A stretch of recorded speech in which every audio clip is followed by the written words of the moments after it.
తెలంగాణలో అసెంబ్లీ సమావేశాలు జరుగుతున్న వేళ సీఎం రేవంత్ రెడ్డి విదేశీ పర్యటనకు వెళ్లనున్న సంగతి తెలిసిందే. ఇందులో భాగంగా శనివారం ఆయన అమెరికా, దక్షిణ కొరియా దేశాల్లో పర్యటనను బయలుదేరనున్నారు. ఈ నెల 14 వరకు కొనసాగనున్న ఈ పర్యటనలో ముఖ్యమంత్రి వెంట చీఫ్ సెక్రటరీ శాంతికుమారి, ఐటీ పరిశ్రమల శాఖ ప్రత్యేక ప్రధాన కార్యదర్శి జయేష్ రంజన్, పరిశ్రమల ప్రత్యేక కార్యదర్శి విష్ణువర్ధన్ రెడ్డి తదితరులు వెళ్లనున్నారు.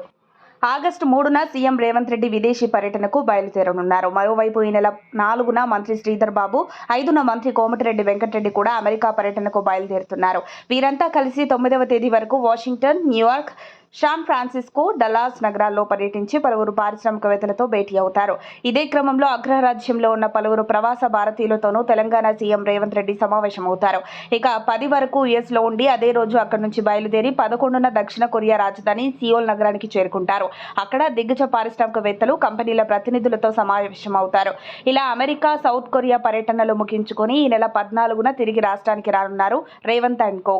కాగా రేవంత్ రెడ్డి తెలంగాణ ముఖ్యమంత్రిగా బాధ్యతలు స్వీకరించిన తర్వాత జనవరి 15 నుంచి 19 వరకు స్విట్జర్లాండ్లోని దావోస్లో జరిగిన ప్రపంచ ఆర్థిక సదస్సులో పాల్గొన్న సంగతి తెలిసిందే. హైదరాబాద్ నుంచి ఆగస్టు 3న అమెరికాలోని న్యూయార్క్కు చేరుకున్న అనంతరం 13 తారీఖు వరకు పలువురు ఐటీ సేవల సంస్థలతో సహా గూగుల్ సీనియర్ ప్రతినిధులతో రేవంత్ రెడ్డి భేటీ అవుతారు. ఈ నేపథ్యంలో శాంసంగ్, ఎల్జీ సంస్థల ప్రతినిధులతో చర్చలు జరిపిన అనంతరం కొరియా బ్యూటీ ఇండస్ట్రీ ప్రతినిధులతో రౌండ్ టేబుల్ సమావేశంలో పాల్గొంటారు. అనంతరం ఈ నెల 14న తిరిగి తెలంగాణకు చేరుకుంటారని సమాచారం. మరిన్ని అప్డేట్స్ కోసం మా కాయ్ టీవీని సబ్స్క్రైబ్ చేసుకోండి.